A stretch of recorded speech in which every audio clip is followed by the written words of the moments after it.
This is Bill Sisson, editor of Soundings and Soundings Trade Only, and welcome to the 2-Minute Mechanic. I'm here today with Soundings technical advisor, Erik Klockars. Hi, Erik. Thank you for having me, Bill, today. Our pleasure. Erik is a long-time marine mechanic and boat rigger. He also has one of the most distinctive mustaches in the industry. How do you keep that out of all the machinery? I try not to get that close to my work. We're here at the Norwalk Boat Show. We're aboard the lovely Trumpy Showtime. And the topic of conversation for us is, what can boat builders and those dealers who rig boats do to make service and maintenance easier for both the customer, the do-it-yourselfer, and service technicians like yourself? Basically, I wish the manufacturers would look at the maintenance items that are required for the customer and be able to get to the filters and the stuff which is a general maintenance item. We have a hard time with that on a lot of manufactured boats. Now, I would venture to guess that if some of these service areas, the grease fittings, the filters, and the like were easier to get to, the boat engine would receive more maintenance and the whole project would work a little bit better. Yes, the easier things are, the more they're maintained. If they're out of sight, they're out of mind, and we run into that a whole lot.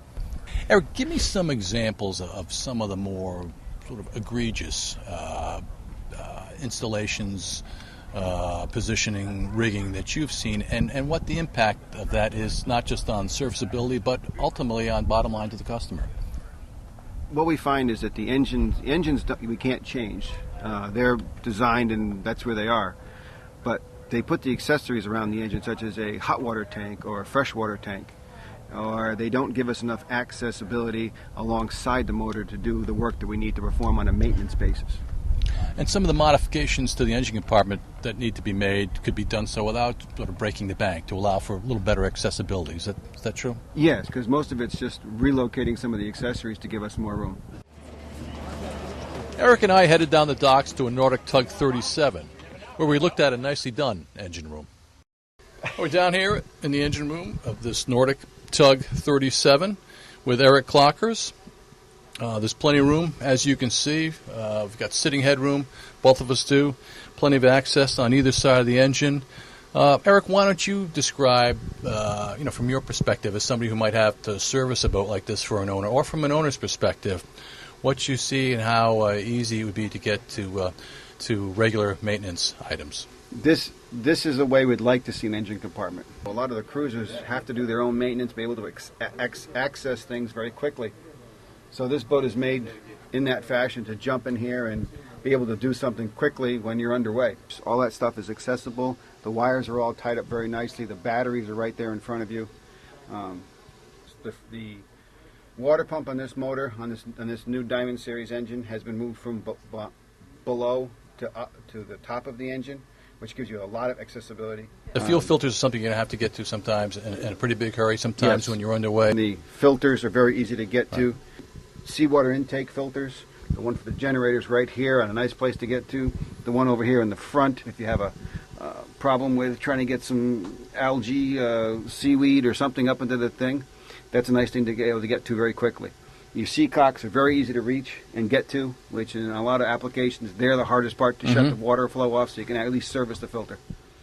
Having seen a good example of an installation where easy access to key maintenance items and components was a priority, we made our way back to Showtime to talk about how all of this translates to real dollars. The more time involved in servicing an item, obviously the more the cost is going to be, the higher the cost is going to be to the consumer. Can you give me an example of where the difficulty of getting to an item has really increased the amount of time it took to replace it or to service it?